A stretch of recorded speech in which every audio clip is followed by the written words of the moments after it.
I should have known something was wrong when Sloane started calling me her patron instead of her fiancée.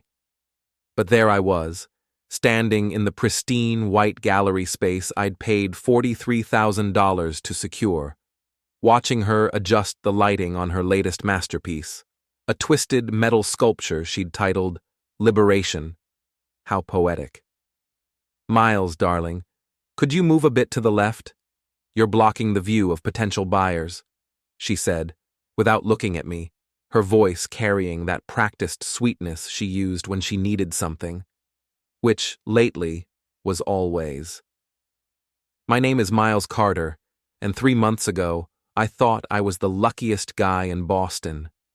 Self-made tech entrepreneur at 39, engaged to a brilliant artist, living the dream in our Beacon Hill townhouse. Now I'm standing here like some kind of walking ATM, watching my fiancée work the room like she's running for mayor. "Sure thing," I muttered, stepping aside as another black-clad art enthusiast approached Sloane's piece. The gallery buzzed with the kind of pretentious energy that made my skin crawl. Champagne glasses clinking, whispered critiques, and the occasional burst of fake laughter that meant someone had just made a sale. Sloane looked stunning tonight, I had to admit. Her dark hair was pulled back in that effortless way that probably took her 2 hours to perfect, and she wore the black cocktail dress I'd bought her for her birthday, the one that cost more than most people's monthly rent. She moved through the crowd with practiced grace, touching arms, leaning in for intimate conversations, playing the part of the rising artist to perfection. "Miles!" Naomi's voice cut through the gallery chatter. My lawyer friend appeared at my elbow, looking sharp in her navy suit. "This is quite a turnout. Sloane must be thrilled." "Thrilled doesn't begin to cover it," I said, accepting a glass of champagne from a passing waiter. "She's been planning this for months. Every detail had to be perfect." And it was perfect. The lighting cast dramatic shadows across each piece. The wine selection featured only the most expensive bottles. The guest list read like a who's who of Boston's cultural elite, all of it funded by my company's latest software sale to a Fortune 500 client. "The pieces are really something," Naomi said, though I caught the slight hesitation in her voice. Naomi had never been one to sugarcoat her opinions, which was probably why she was such a good attorney. "Very emotional." I followed her gaze to the centerpiece of the exhibition, a large canvas covered in violent red and black brushstrokes. Sloane had called it "Breaking Free" and spent 3 weeks locked in her studio working on it. She'd emerged looking haggard but triumphant, claiming it was her best work yet. "She's been going through a creative transformation," I said, repeating the phrase Sloane had used to describe her recent artistic evolution. "Finding her voice, you know?" What I didn't mention was how that transformation had coincided with some interesting changes in her behavior. The late-night phone calls she took in the other room, the sudden need for artistic solitude that meant I wasn't welcome in her studio, the way she'd started talking about her art career like it was something I couldn't possibly understand. "Miles, there's someone I want you to meet." Sloane's voice appeared beside me, her hand sliding possessively around my arm. "This is Garrett Reed. He's the gallery consultant who helped make tonight possible." I turned to face a man about my age with the kind of carefully maintained stubble that screamed, "I'm an artist, but I also have money." His handshake was firm, his smile practiced, and his eyes held that calculating look I recognized from business negotiations. "Miles, fantastic to finally meet you," Garrett said, his voice carrying just a hint of condescension. "Sloane's told me so much about your support of the arts." "Happy to help," I replied, noting how his gaze lingered on Sloane a beat too long. "It's important to invest in talent." "Absolutely, and Sloane is incredibly talented." The way he said her name, with just a touch too much familiarity, made something cold settle in my stomach. "I've been working with her for several months now, helping her develop her artistic vision." Several months. Funny how Sloane had never mentioned working with a consultant, especially not one who looked like he'd stepped out of a men's fashion magazine. "How nice," I said, my smile feeling more forced by the second. "And what exactly does a gallery consultant do?" "Oh, help artists navigate the business side of things. Connections, positioning, market strategy." Garrett's smile never wavered. The art world can be quite complex for someone coming from other industries. The dismissal was subtle but clear. I was the money guy, the one who didn't understand the sophisticated world of art and culture. Just the patron writing the checks. "Well, I should let you two get back to your guests," Garrett said, though his attention remained focused on Sloane. "Sloane, don't forget we need to discuss those catalog revisions later." He melted back into the crowd, leaving behind the faint scent of expensive cologne and my growing unease. "He seems involved," I said carefully.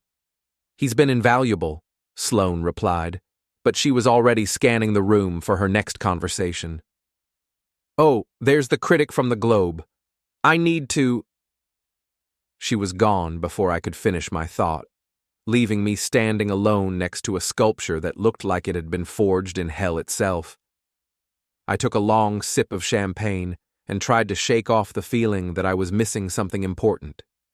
The evening wore on with the usual gallery opening rituals. I made small talk with collectors, nodded appreciatively at artistic interpretations I didn't understand, and wrote a check for a piece that would probably end up in our guest bathroom. All the while, I kept catching glimpses of Sloane and Garrett in what appeared to be intense conversations. "Quite a success," said Jules Morrison, the gallery owner, appearing at my side. Jules was one of those ageless women who could have been anywhere from 50 to 70, with silver hair and the kind of sharp intelligence that came from decades in the art business. "Your investment is already paying dividends." "Investment?" I asked. "The sponsorship, the venue fees, the marketing budget. Sloane mentioned you've been very generous." Jules' smile was knowing. Not many artists have such dedicated patrons. There was that word again. Patron. Not fiancé, not partner, not even boyfriend. Just the guy with the checkbook. "I believe in supporting the people you love," I said. Of course, though in my experience the art world can be quite seductive. Sometimes people discover new sides of themselves when they taste success. Jules's eyes flicked toward where Sloane was holding court near her largest painting. "It's important to remember that artists are, by nature, passionate creatures." Before I could ask what she meant by that, Jules had drifted away to charm another potential buyer. But her words stuck with me as I watched Sloane work the room with increasing confidence. She was in her element here, surrounded by admirers and potential buyers, basking in the attention she'd craved for so long. I decided I needed some air. The gallery was getting crowded, and the combination of champagne and growing anxiety was making me feel claustrophobic. I made my way toward the back exit, thinking I'd step outside for a few minutes to clear my head. That's when I heard Sloane's laugh from around the corner. It wasn't her public laugh, the one she used for gallery patrons and art critics. This was her real laugh, the one I hadn't heard in months. Curious, I stepped toward the sound, rounding the corner that led to the gallery's back hallway. And there they were.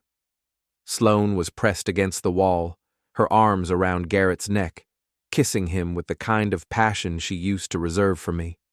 His hands were tangled in her hair, messing up that perfect style she'd spent so long creating. They were completely absorbed in each other, oblivious to the world around them.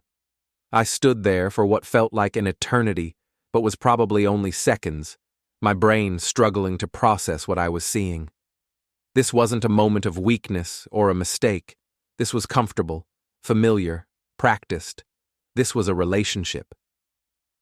Sloane opened her eyes and saw me over Garrett's shoulder. For a split second, I saw something that might have been guilt or regret flash across her face.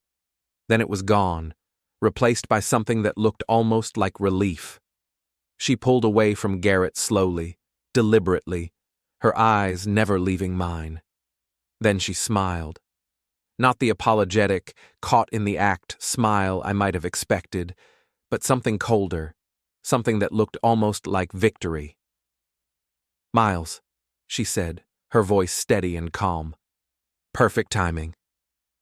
Garrett turned around, and I was surprised to see he didn't look embarrassed or ashamed. If anything, he looked smug.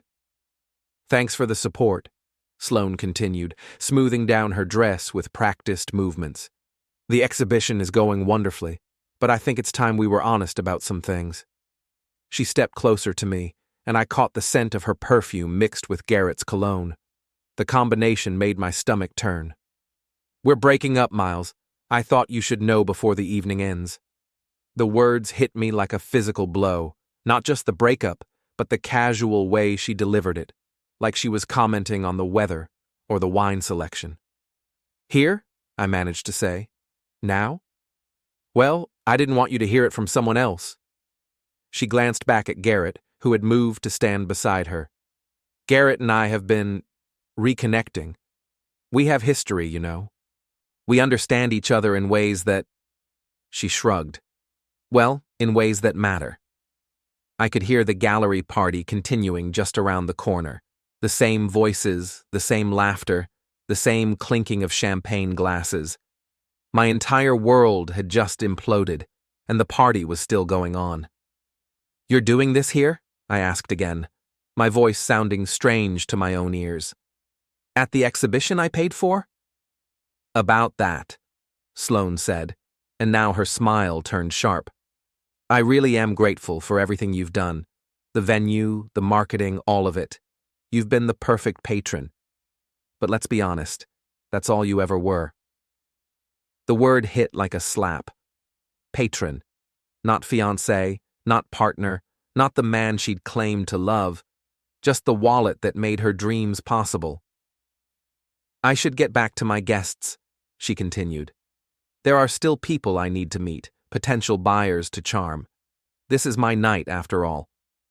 She started to walk past me, Garrett following like a loyal dog, but she paused when she reached my shoulder. "Oh, and Miles, try not to make a scene. This is a respectable gallery." Then they were gone, leaving me standing alone in the hallway with the sound of my heart pounding in my ears and the distant noise of the party celebrating my fiancé's success. The success I had funded, the success that was now being used to humiliate me in front of half of Boston's cultural elite. I stood there for several minutes, trying to process what had just happened. 3 years of relationship, 6 months of engagement, and $43,000 of support, all dismissed with a casual, "Thanks for the support," and a smirk. But as the initial shock began to fade, something else took its place. Something colder and more calculating than the hurt and betrayal I'd expected to feel. I pulled out my phone and opened my notes app, scrolling back through months of financial records, text messages, and email exchanges. Every request for money, every promise about our future together, every manipulation disguised as love. All of it documented, all of it saved. I smiled for the first time that evening, and it probably looked a lot like Sloane's had a few minutes ago. I didn't go back to the party. Instead, I walked out through the gallery's front entrance, nodding politely to the couple admiring one of Sloane's smaller pieces near the door.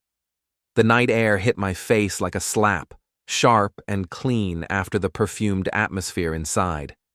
My hands were remarkably steady as I pulled out my phone and scrolled to Naomi's number. She picked up on the second ring, and I could hear the gallery chatter in the background. "Miles? Where did you disappear to? Sloane's looking for you. Something about a toast." "I need you to meet me at my office," I said, cutting her off. "Now." There was a pause. Naomi had known me long enough to recognize when I was operating in crisis mode. "What happened?" "I'll explain when you get there. Bring your laptop and anything you have on contract law. Specifically, sponsorship agreements and liability clauses." "Miles, please, Naomi, just trust me." 20 minutes later, We were sitting in my office overlooking Boston Harbor. The city lights reflected off the water like scattered diamonds, beautiful and cold. I'd already pulled up every document related to Sloane's exhibition on my computer. Naomi arrived with her hair slightly messed from the wind and her lawyer instincts clearly activated. She took one look at my face and poured herself a coffee from the machine I kept for late-night coding sessions. "Okay," she said, settling into the chair across from my desk. "Talk." I told her everything. The kiss, the breakup, the casual dismissal, the way Sloane had looked at me like I was nothing more than a convenient ATM. Naomi listened without interruption, her expression growing more grim with each detail. "That stupid woman," she said when I finished. It was the first time I'd ever heard Naomi use that word, and somehow it made me feel better. "Here's the thing," I said, turning my laptop screen toward her. "I didn't just write her a check and walk away. Look at this." The sponsorship agreement filled the screen, all 12 pages of legal terminology and carefully crafted clauses. Naomi leaned forward, her eyes scanning the document with professional intensity. "You had me draft this," she said slowly.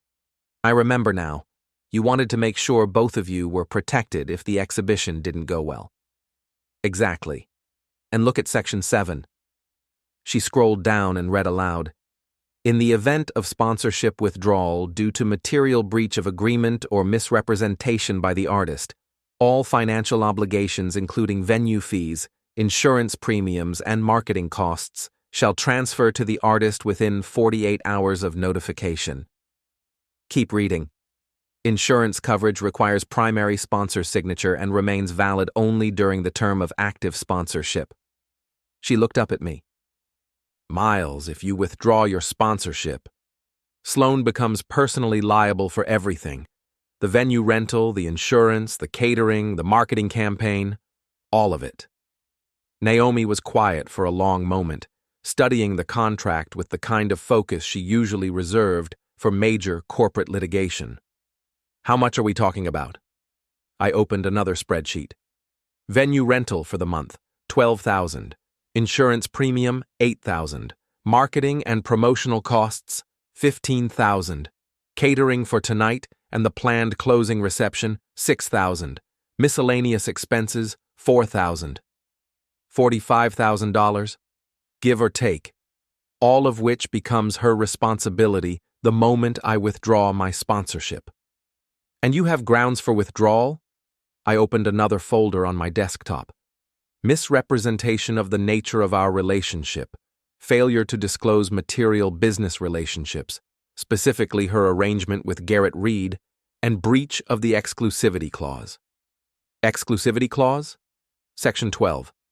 "The artist agrees that the sponsored exhibition represents their primary professional commitment during the contract period, and that no conflicting business relationships will interfere with the sponsor's investment."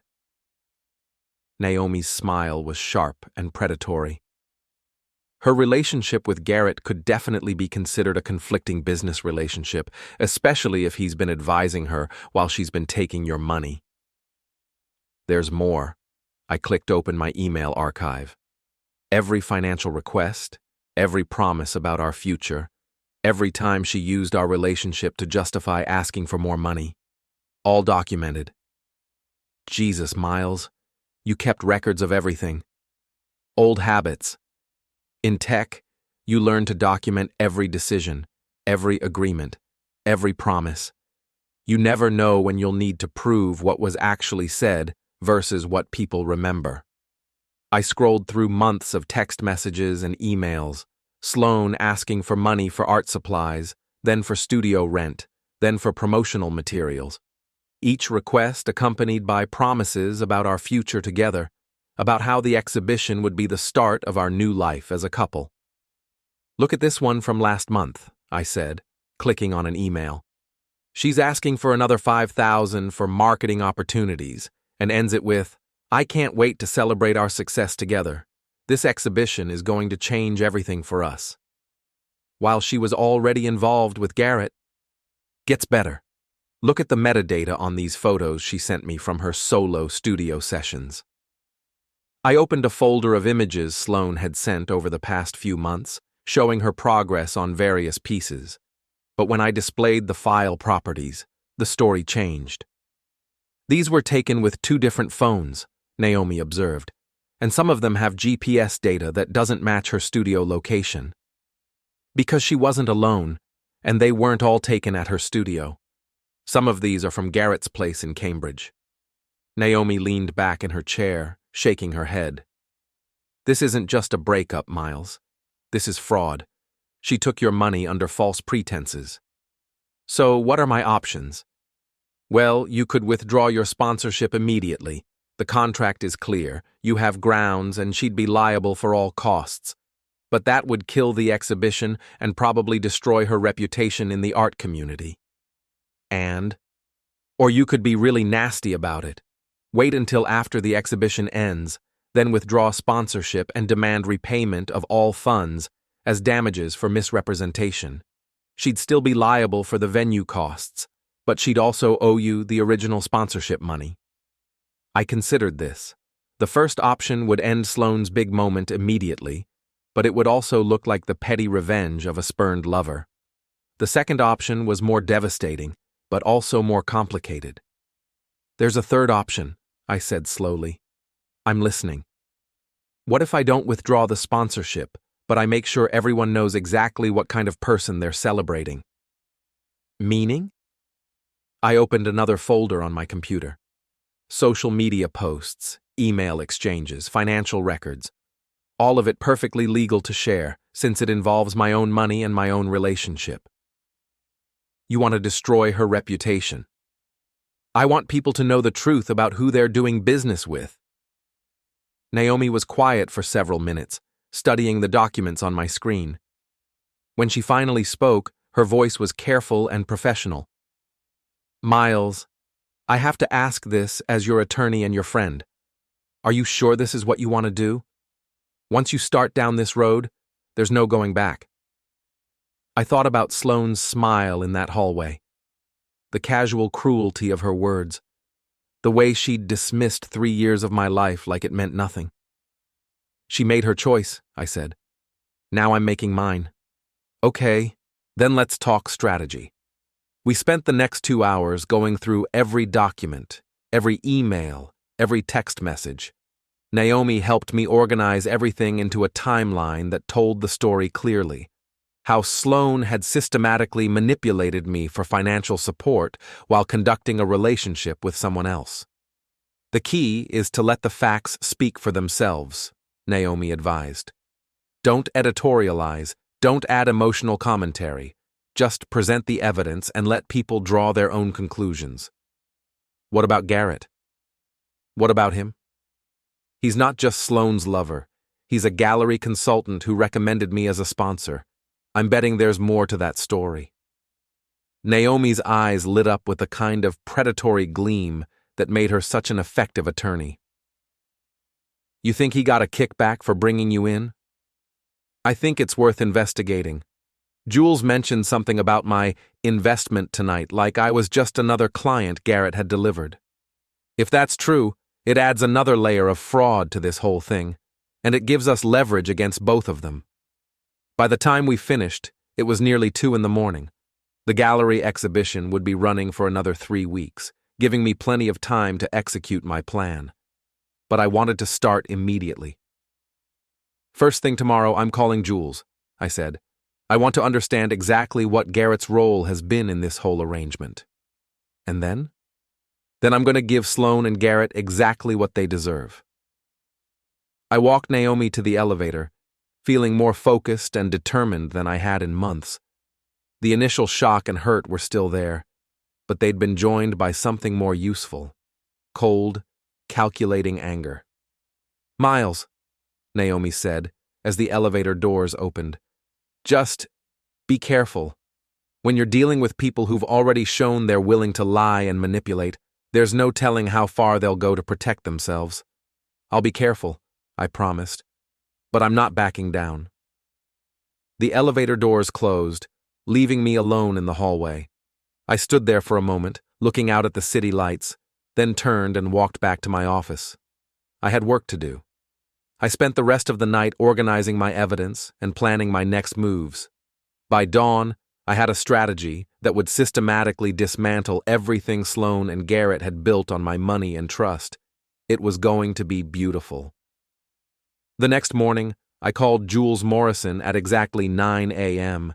She answered on the first ring, her voice carrying that particular strain that comes from staying up too late at gallery openings. "Miles, darling, what a wonderful evening. The sales were quite impressive for a debut show." "I'm glad to hear it," I said, settling back in my office chair with a cup of coffee. "Jules, I wanted to ask you about Garrett Reed's role in bringing me on as sponsor." There was a pause. "His role?" "Well, he mentioned he'd been working with Sloane for several months, helping her navigate the business side of things. I'm curious about how exactly he connected us." "Oh." Another pause, longer this time. "Well, Garrett does occasionally help us identify potential sponsors for promising artists. It's a service he provides to the gallery." "A service he's compensated for?" The silence stretched long enough that I knew I'd hit something. "Miles, perhaps we should discuss this in person. Are you free for lunch?" 2 hours later, I was sitting across from Jules at a small bistro in the Back Bay, watching her fidget with her wine glass. She'd ordered a very expensive Chardonnay despite the early hour, which told me everything I needed to know about how this conversation was going to go.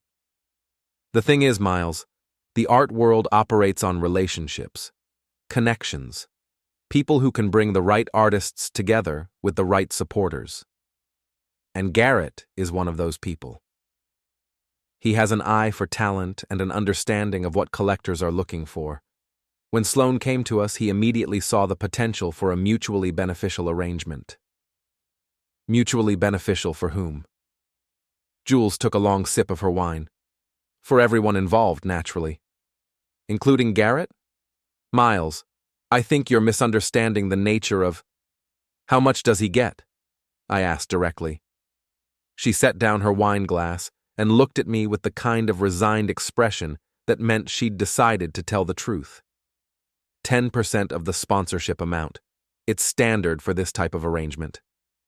$4,300.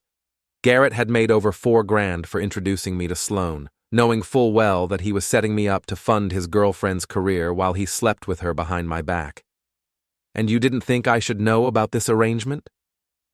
"It's not unusual, Miles. Many of our sponsorship connections work this way. It doesn't affect the quality of the art or the value of your investment." "My investment."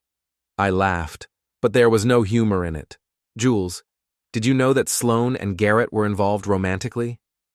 The way her face changed told me she had at least suspected. Their relationship is their business. Even when that relationship directly impacts the financial arrangement I entered into based on his recommendation? "Miles, I understand you're upset about your personal situation with Sloane, but—" "My personal situation?" I leaned forward. "Jules, I was defrauded. Garrett took money for delivering a sponsor while he was personally involved with the artist. Sloane took my money while lying about the nature of our relationship, and you facilitated it." "Now wait just a minute." "No, you wait." I pulled out my phone and opened the folder of screenshots I'd prepared. "I have documentation of every financial request, every promise, every lie.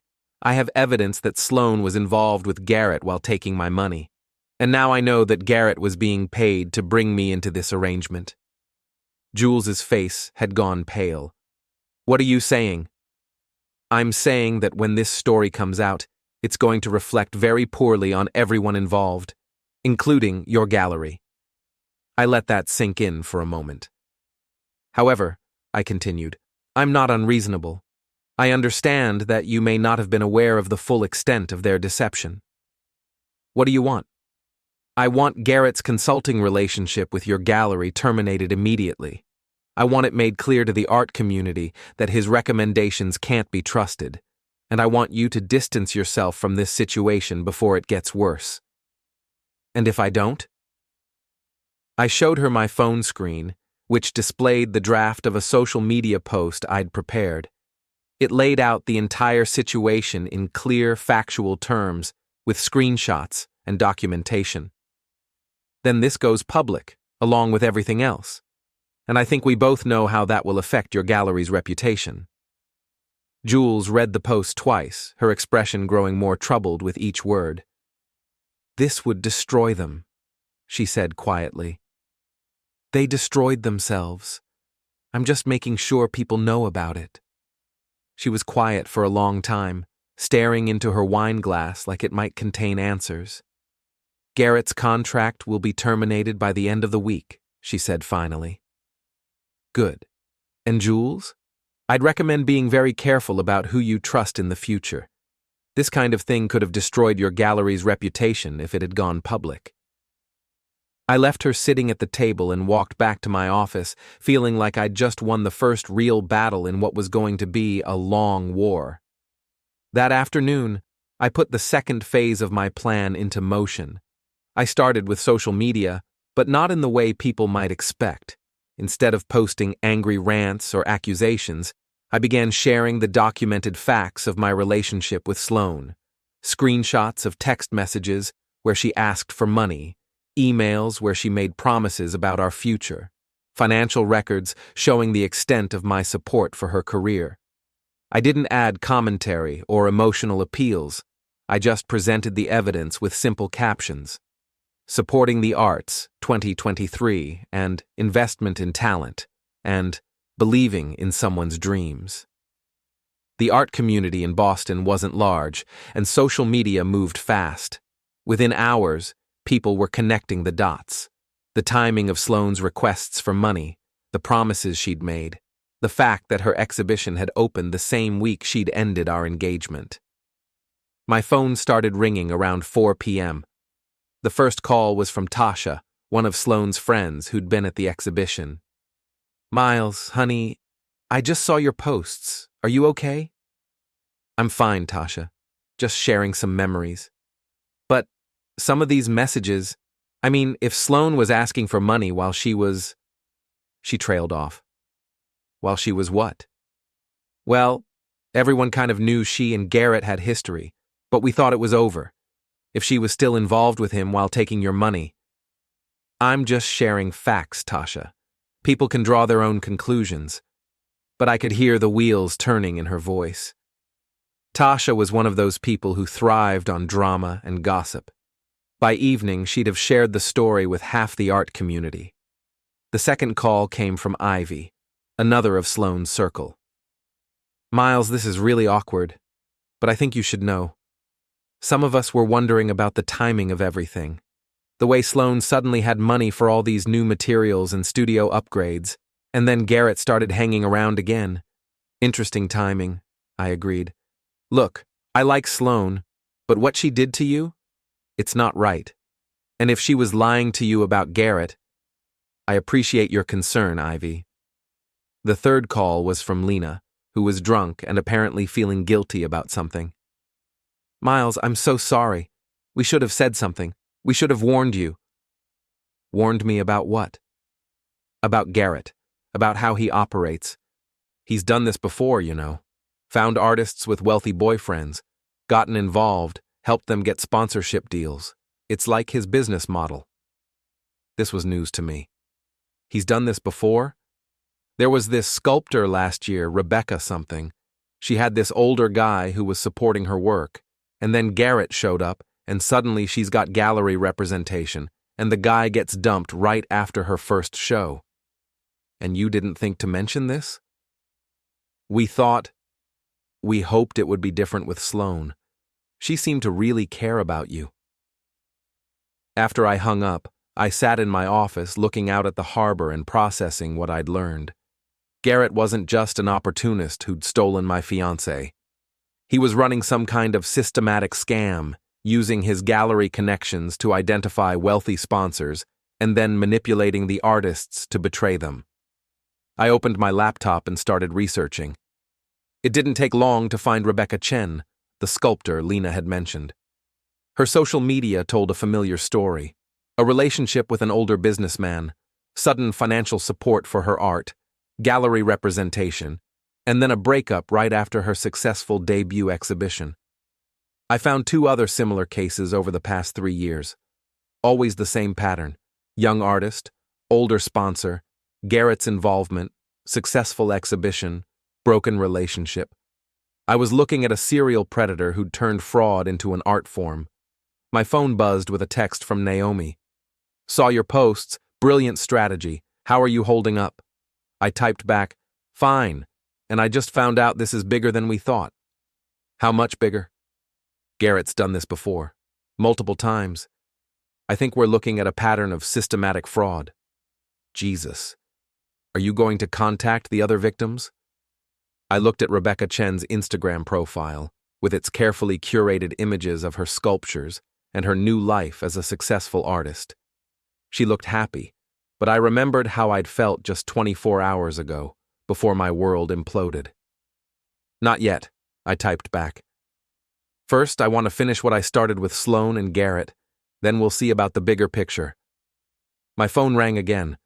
This time it was a number I didn't recognize. "Miles Carter?" "Yes." "This is David Park from the Boston Arts Review. I was wondering if you'd be available for an interview about your support of emerging artists." I smiled. The story was spreading even faster than I'd hoped. "I'd be happy to talk," I said. "When were you thinking?" By the end of the day, I had interview requests from 3 different arts publications and a local news blog. My social media posts had been shared dozens of times, and the comments were telling their own story. People were connecting the dots. They were asking questions about Garrett's role, about the timing of Sloane's breakup, about the ethics of taking money from someone while lying about your relationship status. I'd fired the first shot in what was going to be a very public war, and judging by the radio silence from both Sloane and Garrett, they were starting to realize just how much trouble they were in. But I was just getting started. The interviews went live on Thursday morning, and by noon, my phone was buzzing constantly. I'd kept my comments measured and factual, but the implications were clear. The Boston Arts Review headline read, "The Hidden Costs of Art Sponsorship, a Cautionary Tale." I was sitting in my office monitoring the social media response when Naomi called. "Have you seen Garrett's LinkedIn profile lately?" she asked without preamble. "No, why?" "Check it out. Specifically, his employment history." I pulled up his profile and immediately saw what she meant. His current position as gallery consultant at Morrison Gallery had been quietly removed. In fact, his entire work history had been scrubbed back to 2020.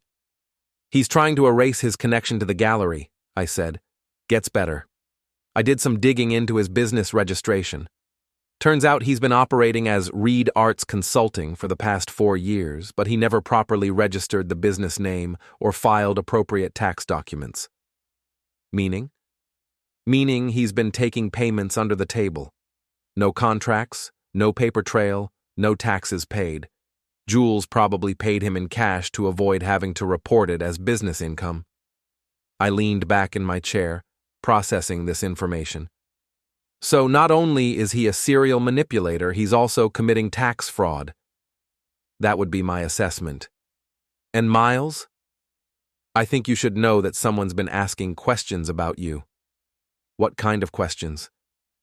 A friend of mine at another firm got a call yesterday from someone claiming to be researching your business practices, asking about your company's finances, whether you've ever been involved in any legal disputes, that sort of thing. Garrett? That would be my guess. He's trying to find dirt on you to use as leverage.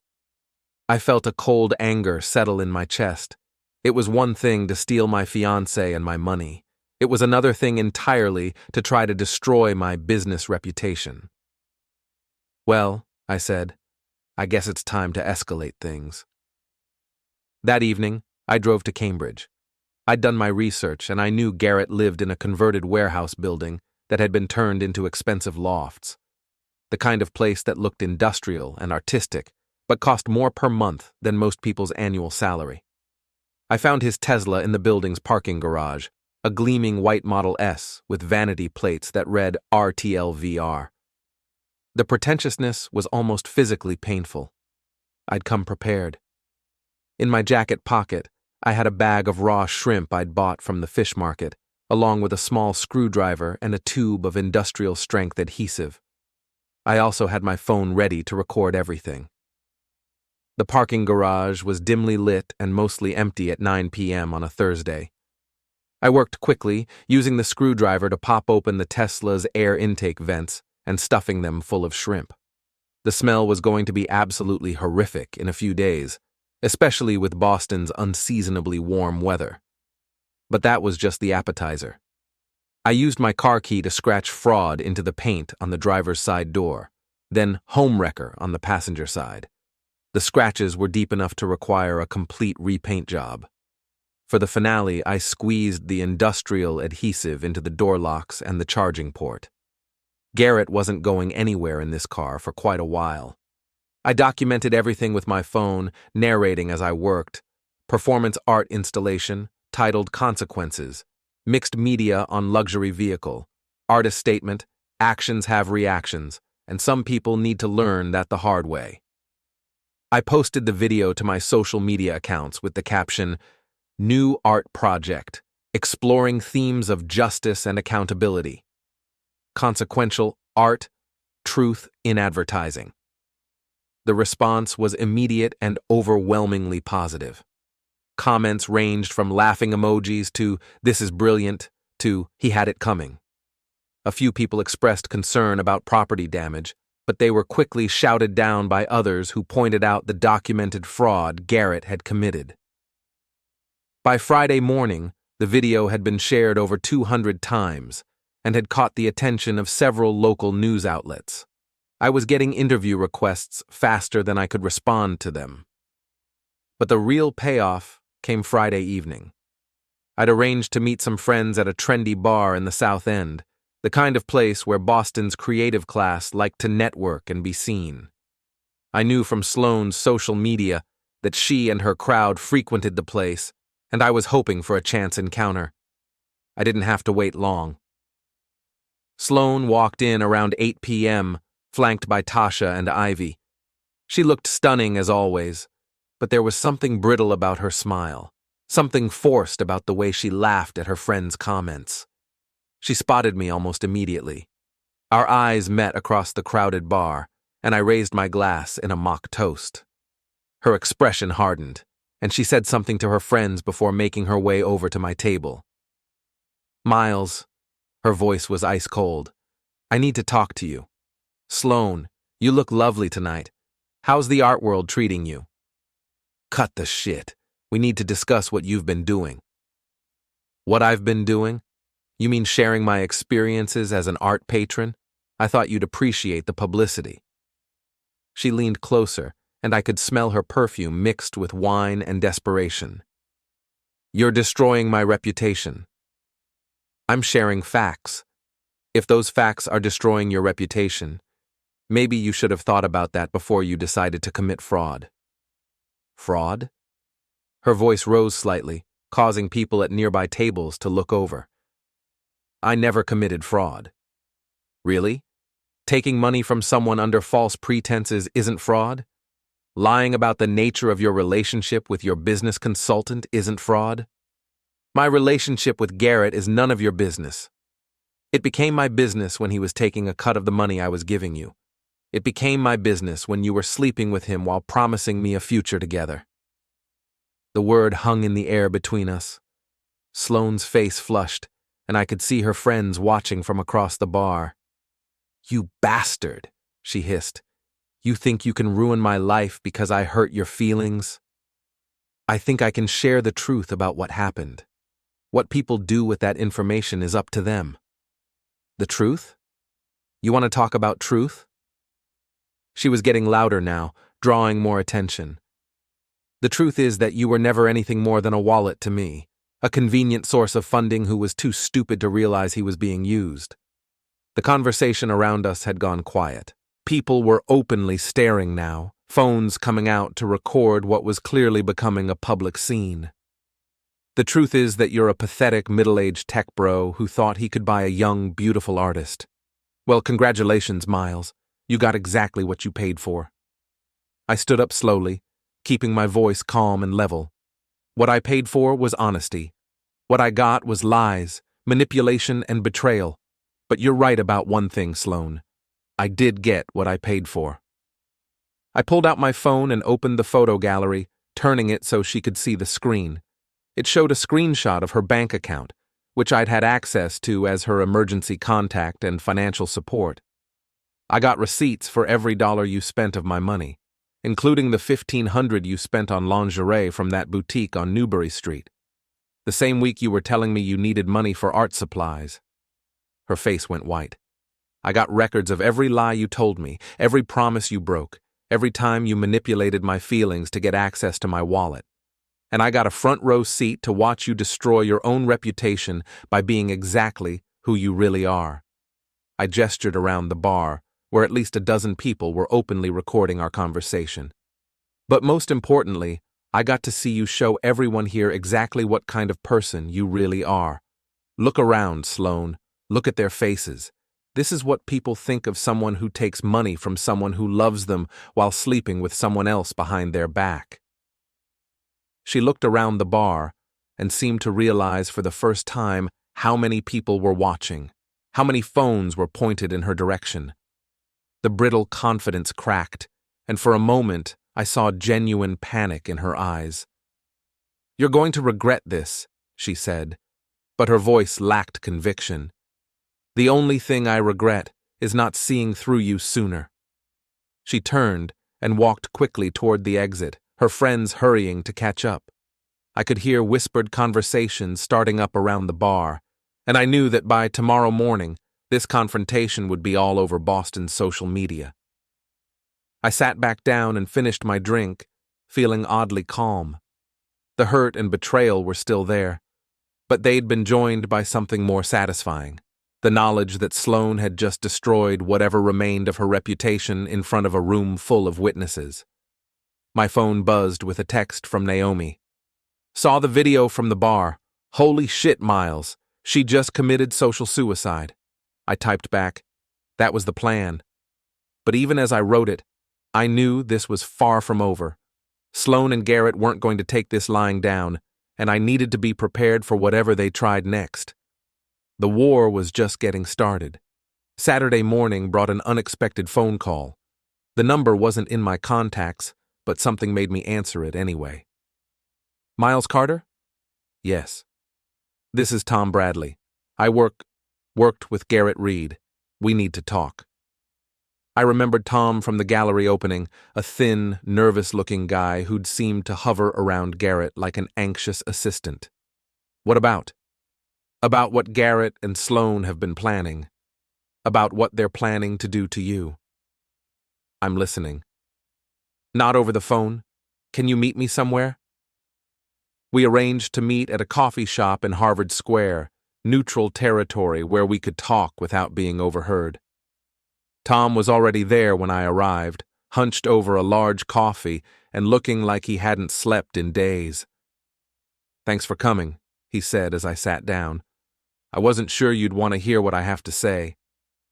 "I'm here. Talk." Tom took a shaky sip of his coffee and looked around the cafe like he expected Garrett to materialize from behind a potted plant. "I've been working with Garrett for about 2 years," he began. "Mostly administrative stuff, research, client management. I thought I was helping artists connect with patrons. But over the past few months, I started noticing patterns. The way he'd research potential sponsors, looking for wealthy guys who were emotionally invested in artists. The way he'd cultivate relationships with artists who had access to money. Like Sloane. Sloane was just the latest one. Miles, there have been at least 6 others over the past 3 years. Always the same pattern. Identify a wealthy sponsor, get the artist involved with Garrett personally, extract as much money as possible, then move on to the next target. This confirmed what I'd suspected, but hearing it laid out so clearly still made my stomach turn. "Why are you telling me this?" Tom's hands were shaking slightly as he set down his coffee cup. "Because they're not done with you. They're planning something that goes way beyond just taking your money." What kind of something? Insurance fraud. They're going to claim that some of the artwork from Sloane's exhibition was damaged or stolen, and they're going to try to pin it on you. I felt cold dread settle in my chest. Explain. The insurance policy you signed covers the artwork for up to $200,000. Sloane's been working on some pieces that aren't part of the official exhibition catalog, pieces that she's planning to claim were damaged during the show. But if the insurance policy is in my name, then you'd be liable if there's any indication of fraud. And Garrett's been setting up evidence to make it look like you had access to the artwork and motive to damage it. What kind of evidence? Tom pulled out his phone and showed me a series of photos. They showed me at the gallery opening, but the timestamps had been altered to make it look like I'd been there at different times. There were also photos of the back entrance to the gallery, with annotations about security camera blind spots. Garrett's been planning this for weeks. He knew the relationship with Sloane would eventually end, and he wanted to make sure you'd be too busy dealing with fraud charges to expose his operation. Bastard. There's more.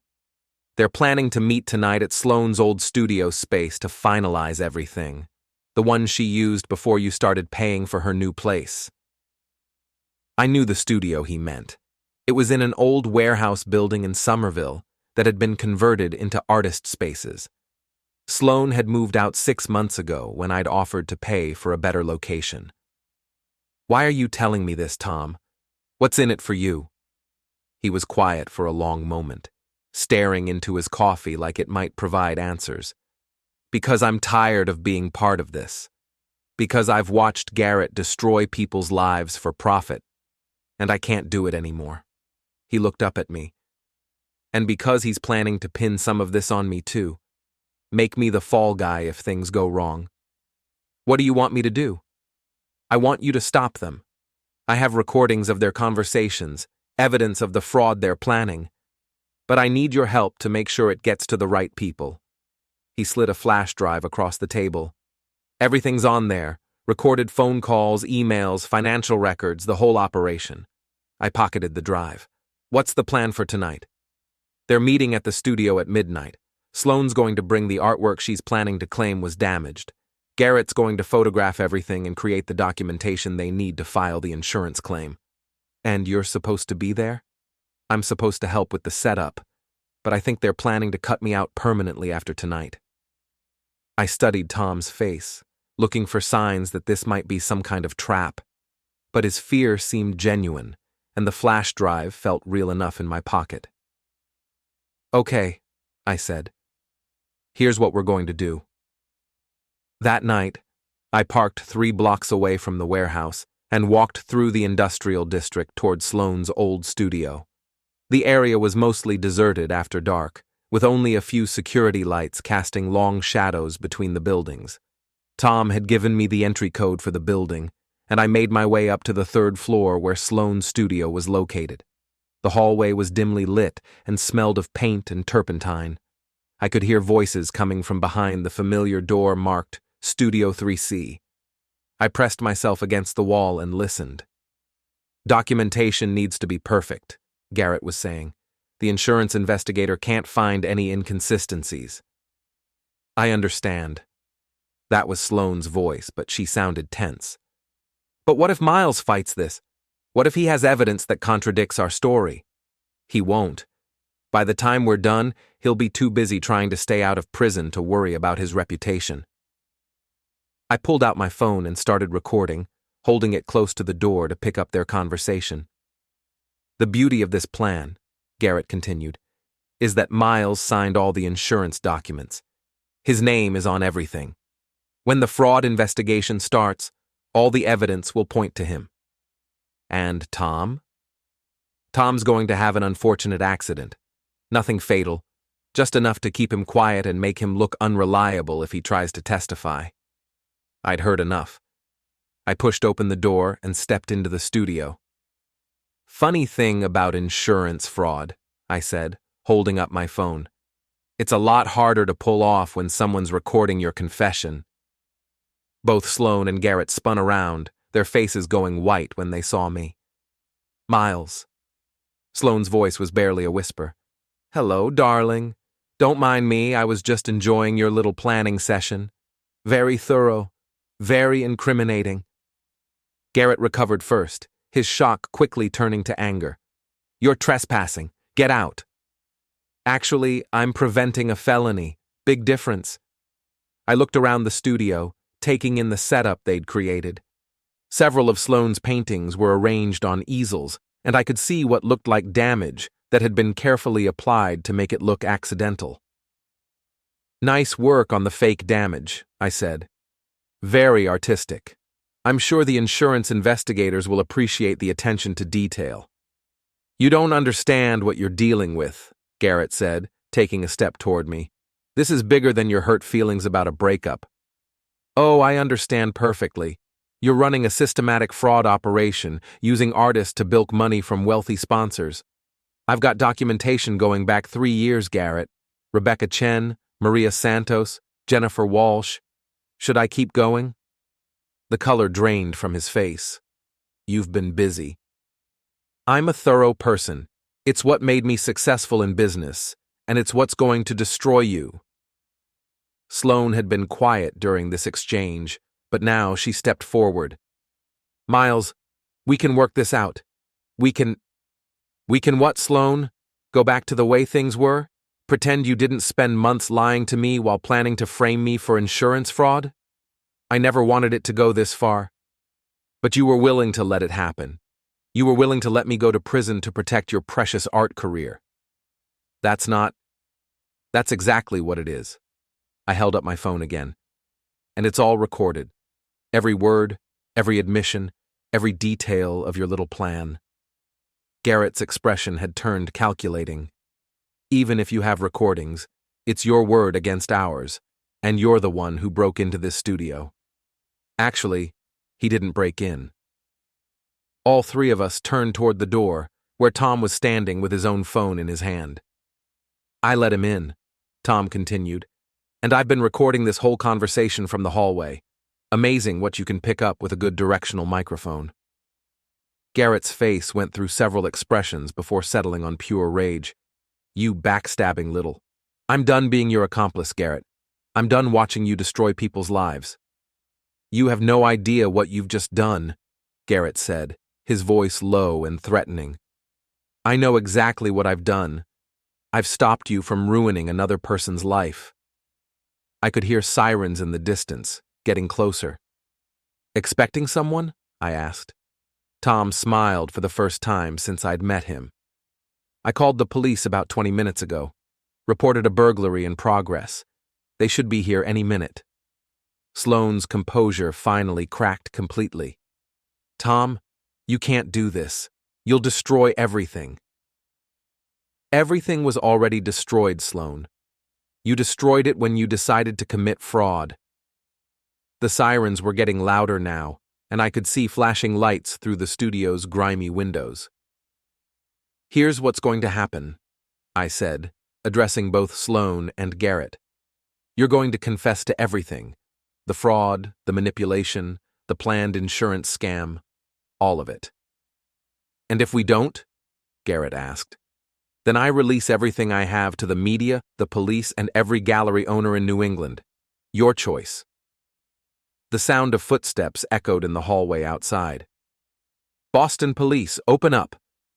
I walked to the door and opened it, revealing 2 uniformed officers with their hands on their weapons. "Officers, thank you for coming. I'm Miles Carter, and I'd like to report an attempted insurance fraud." As the police entered the studio and began sorting out the situation, I caught Sloane's eye one last time. She looked small and defeated. Nothing like the confident artist who had dismissed me so casually just a few days ago. "You know what the funny thing is, Sloane?" I said quietly, as one of the officers began taking her statement. "If you'd just been honest with me from the beginning, I probably would have supported your career anyway. I loved you enough to give you everything you wanted. But instead, you chose to lie, cheat, and steal. And now you have nothing." She didn't respond, but I saw tears starting to form in her eyes. Justice, it turned out, was a lot more satisfying than revenge. The story broke in the Boston Globe on Tuesday morning. "Local art world rocked by fraud scandal" was the headline, accompanied by a photo of Garrett being led away in handcuffs. The article laid out the entire operation in detail: the systematic targeting of wealthy sponsors, the manipulation of artists, the planned insurance fraud. By Wednesday, it had gone national. CNN picked it up, then the New York Times. Art world publications were running exposés about predatory consultants and the need for better oversight in gallery relationships. I was sitting in my office, reading the latest coverage, when Naomi called. "Have you seen the charges they're filing?" she asked. "Not yet." "Fraud, conspiracy, tax evasion, and about 6 other felonies. Garrett's looking at serious prison time. Sloane might get off with probation if she cooperates, but her art career is finished." "What about Tom?" "Immunity deal in exchange for his testimony. He's also agreed to help the FBI investigate Garrett's other victims." I leaned back in my chair, processing this information. It was more complete than I'd dared to hope for. "There's something else," Naomi continued. "Jules Morrison called me this morning. She wants to make sure you know that the gallery had no knowledge of Garrett's activities, and she's prepared to provide documentation to support that." Covering her ass. Probably, but she also mentioned something interesting. Apparently, several other galleries have reached out to her about similar situations with Garrett over the past few years. This is bigger than we thought. I wasn't surprised. Predators like Garrett didn't operate in isolation. They built networks, shared information, refined their techniques. "What's the timeline for the trial?" "Probably 6 to 8 months, but, Miles, I don't think it's going to trial. Garrett's attorney has already reached out about a plea deal." "Good. I don't need to see him in court. I just need to see him face consequences." After I hung up, I spent some time going through the media coverage. The story had taken on a life of its own, with art critics and legal experts weighing in on the broader implications for the industry. But the most satisfying coverage was in the local arts publications, where people who knew Sloane and Garrett personally were sharing their own experiences and suspicions. The comment sections were brutal, filled with stories of other artists who had been manipulated and other sponsors who had been deceived. My phone buzzed with a text from an unknown number. "This is Rebecca Chen. I saw the news coverage.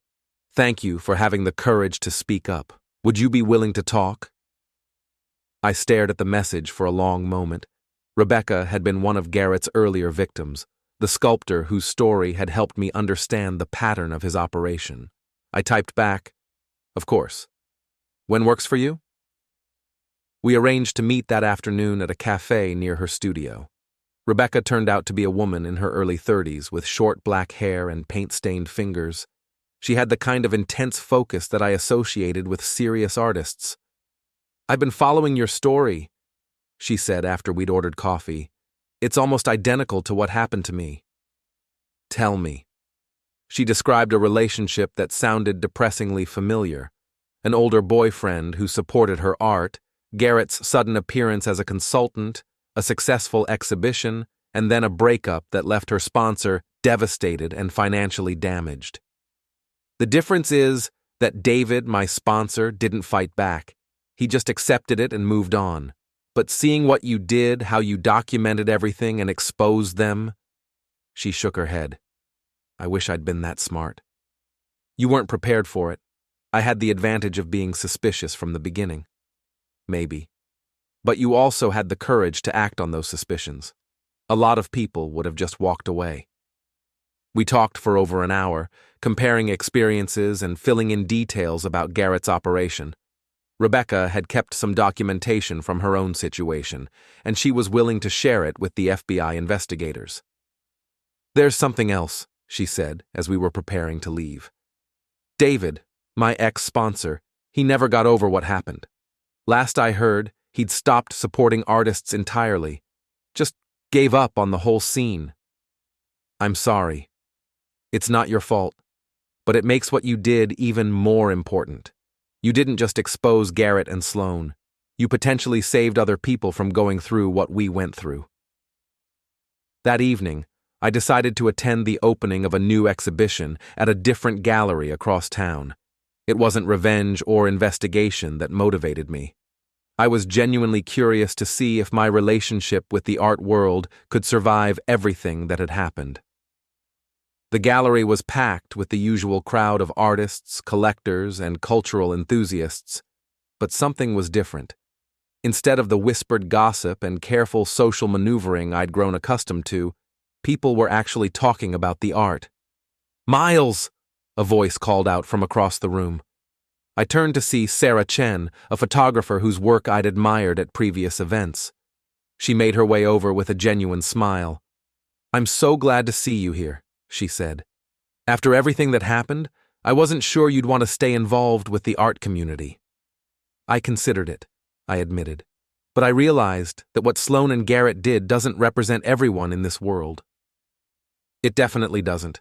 In fact, a lot of us have been talking about how to prevent this kind of thing from happening again.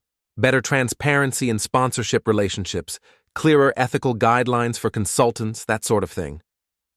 That sounds like a good idea. Would you be interested in being part of those discussions? Your experience could help us develop better protections for both artists and sponsors. I was surprised by the invitation, but also intrigued. I'd be willing to consider it. As the evening progressed, I found myself having genuine conversations about art, creativity, and the business of supporting artists. Several people approached me to express their appreciation for exposing Garrett's operation, but more importantly, they seemed interested in my perspective as someone who genuinely wanted to support artistic development. Around 9 p.m., I was standing in front of a particularly striking painting when I felt someone approach from behind. "Interesting piece," a familiar voice said. I turned to see Jules Morrison, looking more relaxed than I'd seen her since this whole situation began. "Jules, I'm surprised to see you here. I make it a point to support the competition," she said with a wry smile. "Keeps me honest." We stood in comfortable silence for a moment, both studying the painting. "I owe you an apology," she said finally. "For what?" "For not seeing what Garrett was doing, for not protecting the artists and sponsors who trusted my gallery. You couldn't have known. I should have known. It's my business to understand the relationships that develop around art. I failed in that responsibility." I could hear the genuine regret in her voice. "What matters is what you do going forward," I said. "I've implemented new policies, background checks for consultants, disclosure requirements for any financial relationships, regular reviews of all sponsorship arrangements." She paused. "I've also been reaching out to other galleries to share what I learned. We're developing industry-wide standards." "That's good to hear. Miles, I know this situation has been devastating for you personally, but I want you to know that your actions have already started to change how this industry operates. That matters." As I drove home that night, I reflected on how much had changed in just 2 weeks. Sloane and Garrett were facing criminal charges. Their reputations were destroyed. The art community was implementing reforms to prevent similar fraud. But more than that, I'd discovered something about myself. I wasn't just someone who could be victimized and dismissed. When pushed, I could fight back effectively and strategically. My phone rang as I pulled into my driveway. It was Naomi. "I just got off the phone with the prosecutor," she said. "Garrett's taking a plea deal. 5 years in federal prison, full restitution to all victims, and cooperation with ongoing investigations. And Sloane. 2 years probation, community service, and she's banned from applying for any arts grants or public funding for 10 years. Her career in the legitimate art world is over." I sat in my car for a moment, processing this news. It was more complete justice than I'd expected when this all started. "How do you feel?" Naomi asked. "Satisfied," I said, and realized I meant it. "Ready to move on." "Good, because I have something else to tell you. The FBI wants to hire you as a consultant." "For what?" "Financial fraud investigation. Apparently, your documentation and investigation skills impressed them." They think you could help them train agents to recognize and investigate similar schemes. I laughed, surprising myself. From victim to consultant. There's a certain poetic justice to that. So you're interested? I looked up at my house, thinking about the life I'd built, and nearly lost to someone else's greed and manipulation. Then I thought about Rebecca Chen and the other victims who hadn't been as lucky as I'd been. Yeah, I said, I'm interested.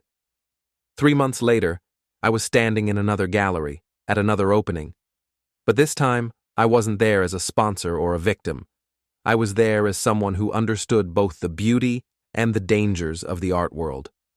The artist, whose work was being displayed, was a young man named Marcus, whose talent was undeniable, but whose financial situation was precarious. His sponsor was a woman named Ellen, a successful businesswoman who reminded me a lot of myself 6 months ago. I watched them interact, the genuine affection, the shared excitement about the art, the careful navigation of the business relationship, and felt a familiar protective instinct. After the formal presentation, I approached them. "Congratulations on a beautiful show," I said to Marcus. "Thank you. Ellen's support has made all the difference." I turned to Ellen. "It's wonderful to see someone supporting emerging talent. Have you worked with gallery consultants at all?" "We've been approached by a few. Why do you ask?" "Just want to make sure you're working with reputable people. There have been some issues in the industry lately." I handed her my card. "If you ever want a second opinion on anyone you're considering working with, feel free to call me." As I walked away, I felt a deep sense of satisfaction. Not the cold satisfaction of revenge, but the warm satisfaction of protecting others from the predators who would exploit their generosity and trust. Sloane and Garrett had tried to destroy me, but instead, they'd created something better. Someone who could help ensure that their kind of predation became much harder to pull off. The art world would continue to be complicated, full of egos and ambitions and financial pressures, but it would also continue to be a place where creativity and generosity could flourish, where genuine relationships could develop around shared appreciation for beauty and meaning. And I would be there, watching, protecting, and ensuring that people like Garrett Reed could never again turn someone's love of art into a weapon against them.